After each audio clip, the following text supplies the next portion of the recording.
ಕೆಲವೊಂದು ರಾಶಿಯಲ್ಲಿ ಹುಟ್ಟಿದ ಮಕ್ಕಳು ಹುಟ್ಟಿದಾಗ ಅವ್ರ ಮನೇಲಿ ಬಡತನ ಇದ್ರೂ ಆಮೇಲೆ ಅವ್ರಿಗೆ ಬೇಕಾದಂಥ ಸಕಲ ಸೌಲಭ್ಯಗಳು ಸಿಗುತ್ತೆ. ತುಂಬ ಚೆನ್ನಾಗಿ ಆಗ್ಬಿಡ್ತಾರೆ. ಅಂದರೆ ಈಗ ನಾವು ಕಾಲ್ಗುಣ ಅಂತ ಹೇಳ್ತೀವಿ. ಕೆಲವೊಬ್ಬರು ಅಳಿಯ ಬಂದಾಗ, ಸೊಸೆ ಬಂದಾಗ, ಮಗ ಹುಟ್ಟಿದಾಗ, ಮಗಳು ಹುಟ್ಟಿದಾಗ, ಈ ರೀತಿ ಮನೆಗೆ ಯಾರು ಹೊಸದಾಗಿ ಆಗಮನ ಆದಾಗ ನಮಗೆ ತುಂಬ ಚೆನ್ನಾಗಿ ಅನುಕೂಲ ಆದರೆ ಇವರು ಬಂದದ್ದು ಕಾಲ್ಗುಣ ತುಂಬ ಚೆನ್ನಾಗಿದೆಯಪ್ಪ, ಒಳ್ಳೇದಾಯಿತು ಅಂತ ಹೇಳ್ತೀವಿ. ಇನ್ನು ಕೆಲವೊಬ್ಬರು ತುಂಬ ಚೆನ್ನಾಗಿ ಅಂದರೆ ದುಡ್ಡು, ಕಾಸು, ಆಸ್ತಿ, ಐಶ್ವರ್ಯ ಎಲ್ಲ ಮಾಡಿಬಿಡ್ತಾರೆ. ಆ ರೀತಿ ಆದಾಗ ಇವರಿಂದ ತುಂಬ ಫಲ ಇದೆ ಅಂತ ಹೇಳ್ತಾರೆ. ಹಾಗೆ ಕೆಲವೊಂದು ಮಕ್ಕಳು ಹುಟ್ಟಿದಾಗಲೂ ಕೂಡ ಈ ರೀತಿ ಅನುಕೂಲಗಳು ಆಗುತ್ತೆ. ಅಂದರೆ ಮಗು ಹುಟ್ಟೋದಕ್ಕೂ ಮುಂಚೆ ಸ್ವಲ್ಪ ಸಾಲ ಇರುತ್ತೆ, ಬಡತನ ಇರುತ್ತೆ. ಆದರೆ ಮಗು ಹುಟ್ಟಿದ್ಮೇಲೆ ಅದು ಯಾವ ರೀತಿ ಯೋಗ ಬತ್ತು ಅನ್ನೋದೇ ಗೊತ್ತಾಗಲ್ಲ ಅಂತ ಹೇಳ್ತಾರೆ ಕೆಲವೊಂದಷ್ಟು ಜನ. ಆ ರೀತಿ ಬದಲಾಗಿ ಹೋಗ್ಬಿಡ್ತಾರೆ. ಅಂದರೆ ಆ ಮಗುಗೆ ದೆಸೆ ಇರುತ್ತೆ. ಅಂದರೆ ಲಕ್ಷ್ಮೀ ಕೃಪಾ ಕಟಾಕ್ಷ ಇರುವಂಥ ಮಕ್ಕಳು ಹುಡ್ತಾರೆ. ಆ ಮಕ್ಕಳು ಈ ರಾಶಿಯಲ್ಲಿ ಹುಟ್ಟಿದಂಥ ಮಕ್ಕಳುಗಳು ಯಾವಾಗಲೂ ಲಕ್ಷ್ಮೀ ಕೃಪೆಯನ್ನು ಹೊಂದಿರ್ತಾರೆ. ಅಂದರೆ ಅವ್ರಿಗೆ ದುಡ್ಡು ಕಾಸಿಗೆ ಕೊರತೆನೇ ಆಗಲ್ಲ. ಅವರು ಎಷ್ಟೇ ಕಷ್ಟದಲ್ಲಿದ್ದರು, ಎಂಥ ಕಷ್ಟದ ಜೀವನನೇ ಮಾಡ್ತಾಯಿದ್ರು ಅವ್ರ ಮನೆಯಲ್ಲಿ, ಅವ್ರು ಮಾತ್ರ ಸುಖದಿಂದನೇ ಇರ್ತಾರೆ. ಎಷ್ಟೋ ಮನೆಗಳಲ್ಲಿ ಇವರಿಂದನೇ ದುಡ್ಡು ಬಂದು ಅವ್ರ ಮನೆಯೆಲ್ಲ ಅನುಕೂಲ ಪರಿಸ್ಥಿತಿಯನ್ನು ಹೊಂದಿರ್ತಾರೆ. ಕೆಲವೊಂದು ಮನೆಗಳಲ್ಲಿ ಅನುಕೂಲ ಪರಿಸ್ಥಿತಿ ಇಲ್ಲದವರು ಆ ಮಕ್ಕಳಿಗೆ ಮಾತ್ರ ರಾಜಯೋಗನೇ ಹೊಂದಿರ್ತಾರೆ. ಹಾಗಾದರೆ ಯಾವ ರಾಶಿಯವರು ಆ ರೀತಿ ರಾಜಯೋಗ ಅಂದರೆ ಲಕ್ಷ್ಮೀ ಕೃಪೆಯನ್ನು ಹೊಂದಿರುವಂಥ ರಾಶಿಯವರು, ಲಕ್ಕಿ ರಾಶಿ ಯಾವುದು ಅಂತ ಈ ವಿಡಿಯೋದಲ್ಲಿ ತಿಳಿಸ್ಕೊಡ್ತೀನಿ. ಅದಕ್ಕೂ ಮುಂಚೆ ಯಾರು ನನ್ನ ಚಾನಲ್ನ ಸಬ್ಸ್ಕ್ರೈಬ್ ಮಾಡದೆ ನೋಡ್ತಾ ಇದ್ದೀರೋ ಅವರು ಸಬ್ಸ್ಕ್ರೈಬ್ ಮಾಡಿಕೊಂಡು ಪಕ್ಕದಲ್ಲಿ ಕಾಣೋ ಬೆಲ್ಲೈಕನ್ ಕ್ಲಿಕ್ ಮಾಡಿ ಆಲ್ ನೋಟಿಫಿಕೇಶನ್ ಸೆಲೆಕ್ಟ್ ಮಾಡ್ಕೊಳ್ಳಿ. ಹಾಗೆ ವಿಡಿಯೋಗೆ ಒಂದು ಲೈಕ್ ಮಾಡಿ. ಮೊದಲನೇ ರಾಶಿ ಮಿಥುನ ರಾಶಿ. ಮಿಥುನ ರಾಶಿಯವ್ರ ಮೇಲೆ ಯಾವಾಗಲೂ ಲಕ್ಷ್ಮೀ ಕೃಪೆ ಇದ್ದೇ ಇರುತ್ತೆ. ಅವ್ರ ಮನೆಯಲ್ಲಿ ಎಷ್ಟೇ ಕಷ್ಟದ ಪರಿಸ್ಥಿತಿ ಇದ್ದರೂ ಕೂಡ ಇವರು ಬಯಸಿದ್ದೆಲ್ಲ ಸಿಕ್ಕೇ ಸಿಗುತ್ತೆ. ಅಂದರೆ ಮನೆಯಲ್ಲಿ ಅನುಕೂಲವಾದ ಪರಿಸ್ಥಿತಿ ಆಗುತ್ತೋ ಇಲ್ವೋ, ಇವ್ರು ಮಾತ್ರ ತುಂಬ ಚೆನ್ನಾಗಿರೋ ಲೈಫ್ನ ಲೀಡ್ ಮಾಡ್ತಾರೆ. ಹಾಗಂತ ಇವರು ಸಿಕ್ಕದನ್ನೆಲ್ಲ ಬಯಸೋದಿಲ್ಲ. ಅಂದರೆ ಏನು ಸಿಗಲಿ ಅದನ್ನೆಲ್ಲ ಇಷ್ಟಪಡೋದಿಲ್ಲ. ಇವ್ರಿಗೆ ಐಷಾರಾಮಿ ಜೀವನನೇ ಇಷ್ಟಪಡ್ತಾರೆ. ಹಾಗೆ ಇವರು ಶ್ರಮಜೀವಿಗಳು ಕೂಡ. ಇವರು ಕಷ್ಟಪಟ್ಟು ದುಡಿತಾರೆ. ಆದರೆ ಎಲ್ರಿಗೂ ದುಡಿದಿದ್ದ ತಕ್ಕನಾಗಿ ಫಲ ಸಿಗಲ್ಲ.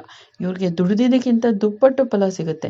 ಅಂದರೆ ಇವ್ರ ಲೈಫ್ ಮಾತ್ರ, ಇವ್ರ ಸುತ್ತಮುತ್ತವ್ರು ಹೆಂಗಿರ್ತಾರೋ ಏನೋ, ಆದರೆ ಇವ್ರು ಮಾತ್ರ ತುಂಬ ಚೆನ್ನಾಗಿರೋ ಜೀವನನ ಅನುಭವಿಸ್ತಾ ಇರ್ತಾರೆ. ಮನೆಯಲ್ಲಿ ಕಷ್ಟ ಇರ್ಬೋದು, ನೀವು ನೋಡಿರ್ಬೋದು.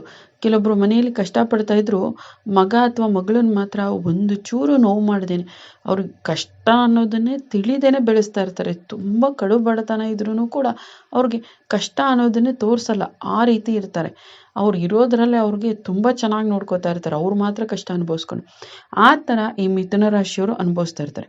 ಮನೇಲಿ ಎಷ್ಟೇ ಕಷ್ಟ ಇದ್ದರೂ ಇವ್ರಿಗೆ ತಿಳಿಯೋಲ್ಲ. ಇವ್ರಿಗೆ ಗೊತ್ತಾಗದೇ ಇರೋ ಹಾಗೆ ಇವರು ಮಾತ್ರ ತುಂಬ ಚೆನ್ನಾಗಿರೋ ಜೀವನನ ಅನುಭವಿಸ್ತಾ ಇರ್ತಾರೆ.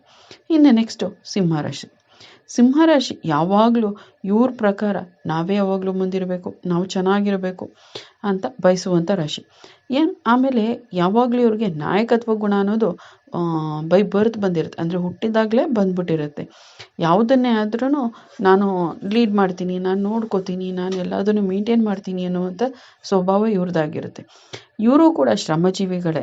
ಆದರೆ ಎಲ್ಲ ಶ್ರಮಜೀವಿಗಳಿಗೂ ಲಕ್ಷ್ಮೀ ಕೃಪಾ ಕಟಾಕ್ಷ ಆಗಲ್ಲ. ಆದರೆ ಈ ಸಿಂಹರಾಶಿಯವರು ಯಾವಾಗಲೂ ತುಂಬ ಚೆನ್ನಾಗಿರ್ತಾರೆ.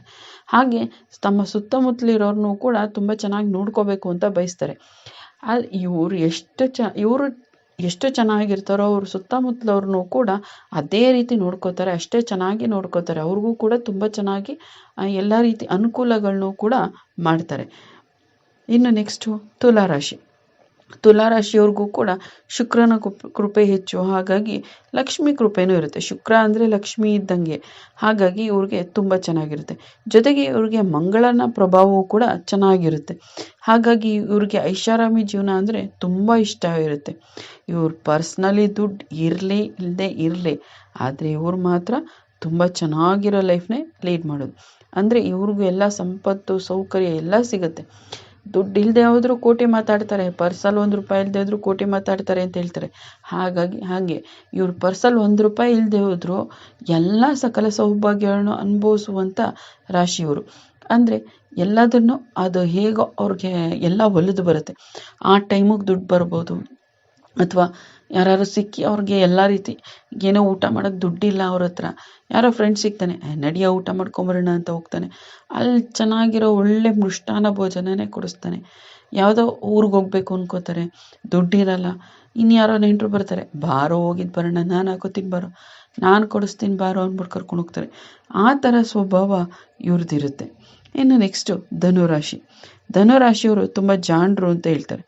ಇವ್ರಿಗೆ ಎಲ್ಲದರ ಬಗ್ಗೆನೂ ಜ್ಞಾನ ಇರುತ್ತೆ. ಇವ್ರಿಗೆ ಗೊತ್ತಿಲ್ಲ ಅಂತಲೇ ಇರಲ್ಲ, ಎಲ್ಲದ್ರ ಬಗ್ಗೆನೂ ತಿಳ್ಕೊಂಡಿರ್ತಾರೆ. ಹಾಗೆ ಅಕಸ್ಮಾತ್ ಏನಾದರೂ ವಿಚಾರ ಯಾವುದ್ರ ಬಗ್ಗೆ ಏನಾದ್ರು ಗೊತ್ತಿಲ್ಲ ಅಂದರೂ ಕೂಡ ಸ್ವಲ್ಪ ದಿನಗಳಲ್ಲೇ ಅದ್ರ ಬಗ್ಗೆ ಕಲ್ತ್ಕೊಂಡ್ಬಿಡ್ತಾರೆ, ಅದ್ರ ಬಗ್ಗೆ ತುಂಬ ವಿಚಾರನ ಕಲೆ ಹಾಕ್ಕೊಂಡ್ಬಿಡ್ತಾರೆ. ಈ ಧನುರಾಶಿಯವ್ರಿಗೂ ಕೂಡ ಲಕ್ಷ್ಮೀ ಕೃಪಾ ಕಟಾಕ್ಷ ತುಂಬ ಚೆನ್ನಾಗಿರುತ್ತೆ. ಹಾಗಾಗಿ ಇವರು ತುಂಬ ಚೆನ್ನಾಗಿರ್ತಾರೆ. ಅಂದರೆ ಇವ್ರಿಗೊಂದು ಹೇಳ್ಬೋದು ಅಂದರೆ ಈ ರಾಶಿಯವರು ಚಿನ್ನ ಸ್ಪೂನ್ ಬಾಯಲ್ಲಿ ಇಟ್ಕೊಂಡು ಹುಟ್ಟಿದವರು ಅಂತಲೇ ಹೇಳ್ಬೋದು.